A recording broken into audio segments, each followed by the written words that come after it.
So we're here with the Link Agency. Oh, I forgot my hat. Here we go. There it is. It's the hat for me. But I need a little color change. There he is. There we go. Okay, shoot on. And as you know, I got something to say. Dot Williams for real here. And as you know, I got something to say. You might like it, you might love it, you might even hate it, but anything you stand by the end. So just comment below. If you don't know me already, I'm Dot Williams for real here. Good morning, good afternoon, and good evening, my Instagram, Facebook, YouTube, and Snapchat, and TikTok family. This is I Got Something to Say, and you know what I do.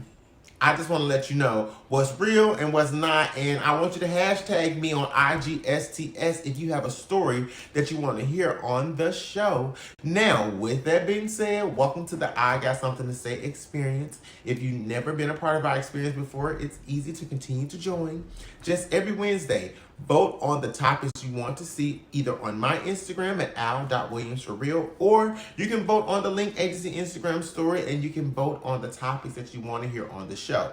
Now, with that being said, I first want to thank you guys for tagging me in some stories, giving me some things to talk about. So I'll be talking about ᴍᴇᴛ, and I'll be talking about the Biden administration.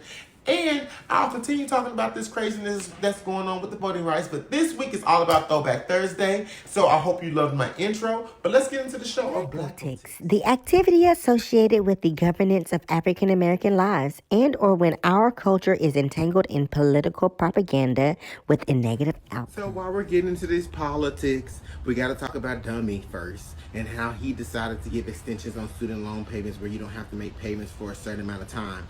But why not just forgive student loans? So did you like that prediction? How I predicted the Biden administration was going to pay off student loans? Now, I know some of you that's watching my student loans haven't been paid off. Just be patient. We're only in the first year, and he paid off 70% of student loans. You got 3 more years to get into it. And you probably ain't paying your student loans right now at this moment because he put a hold on the payments. So, don't complain. Just be patient. And anyway, let's move on to the next one. Go ahead. Insurrectionists are going to protect insurrectionists. So we see from realtors to judges to police officers to military members that are all a part of the same thing. Like the judges are literally giving bail to people that are terrorists. And they expect the Republicans that back them to vote for the person that incited the insurrection.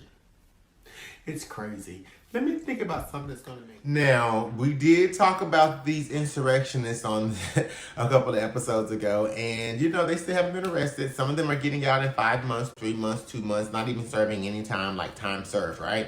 So we know how that works. And you do remember how they did the Electoral College when it was time for us to do that vote, right? Well, let's talk about that too, because that was one of my favorite parts of the show.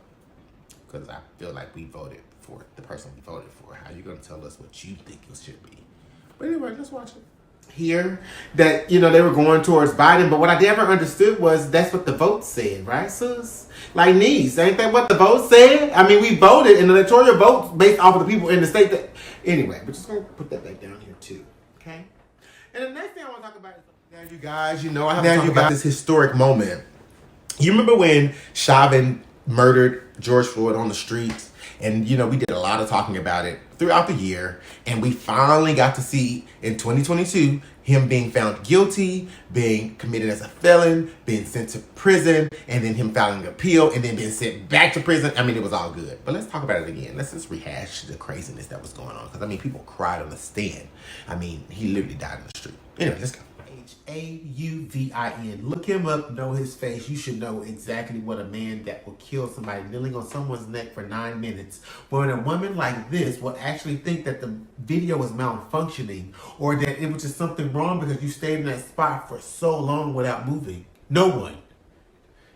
It's just crazy. And then the next guy came up and he just basically told nothing but the truth. Thank you so much for continuing to watch I Got Something to Say. As we end this episode, I hope you enjoyed this Throwback Thursday of just rehashing some things and reiterating some stories that I feel like are very important. And some of you asked for these stories to be rehashed, right? So with that being said, I thank you so much for continuing to support my show.